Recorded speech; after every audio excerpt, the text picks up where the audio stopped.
Ow. If you want to know when not to do your cards, check this video out.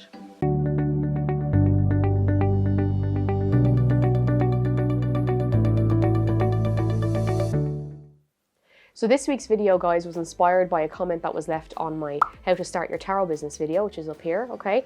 The viewer, ST, left this lovely comment down here about when not to read your tarot cards, at what time of the evening. She had heard something about the times when you're supposed to do readings.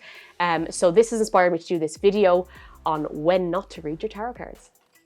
So if you're new to my channel, guys, don't forget to hit that subscribe button and the notification button so you don't miss any of my videos. And give me a thumbs up if you like the video. Okay, guys, so it's highly recommended that you don't do any sort of card readings when you're tired.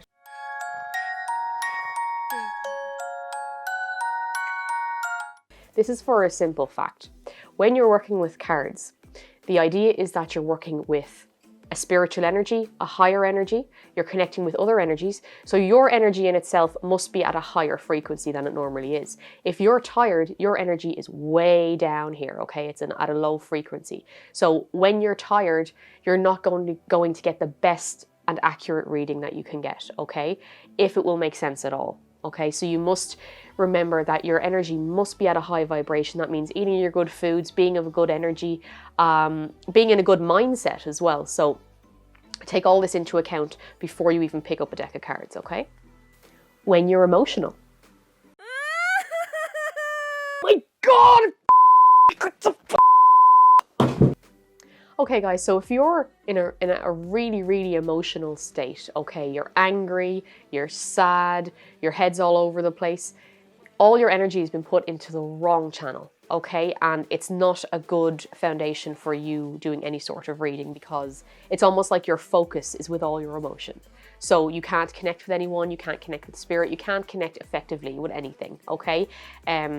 Things like, you know, if you've just gone through a breakup and, you know, you're doing readings for yourself or for other people, you're just not there energy-wise, okay? And you need to be there 100% in order to give any sort of accurate reading for anybody.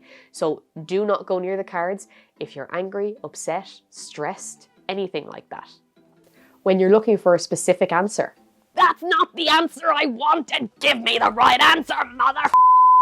Okay, folks, so regardless of whether we're doing a reading for ourselves or a reading for a client, if it's a situation where we ourselves as the oracle as such are too close to the problem or too close to the person, we can unknowingly start to interpret cards the way we want them interpreted, not exactly the way they are being like they're meant, you know what I mean?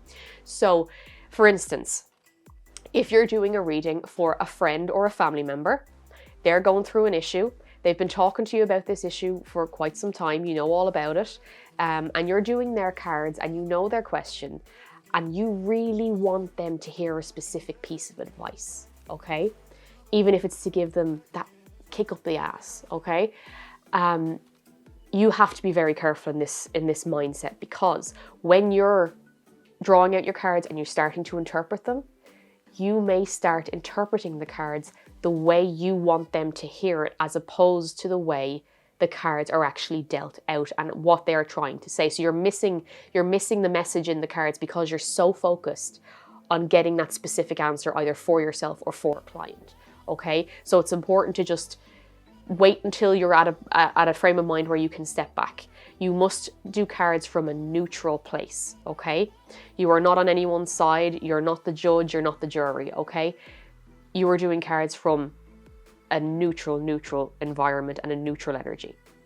So before I give you guys the bonus tip, I want you to check out this channel here, Ethereal Essence. It's a lovely little channel, small channel like myself, but she does lovely pick a card readings. She does a lot of crystal work. She's a spiritual coach, really nice person. So check out her stuff. And if you like her, give her a subscribe. So my bonus tip for all you guys is, do not get readings on the same topic one after the other, okay? And I'm talking like in a space of like a week, okay? Not enough time has transpired between the initial asking of the question and having time to kind of draw itself out, having the universe time to work some things out with regards to your question. Okay, so my advice to you is put it down to once a month. Get a reading once a month. Me personally, I only get read once a year. Okay, you have to let enough time go by before you bring another question to the cards. Okay, now they say just with the same topic, I'm an advocate for general readings. Just leave it a month. When I offer readings on my channels, I will do it once a month because it's for a specific reason, okay? So don't have your readings on top of each other's, guys, because it's not going to be accurate for you, okay? Well, that's it, guys. I hope you really enjoyed that video. If you have any questions or queries, please put them below. And remember, all your comments can go in the hat for comment of the week. So remember that when you're putting in your comments. If you really love this video, guys, check out my latest video right here. YouTube will pop a random one of my videos here. And if you really, really love this video, please give me a subscribe. Love and light.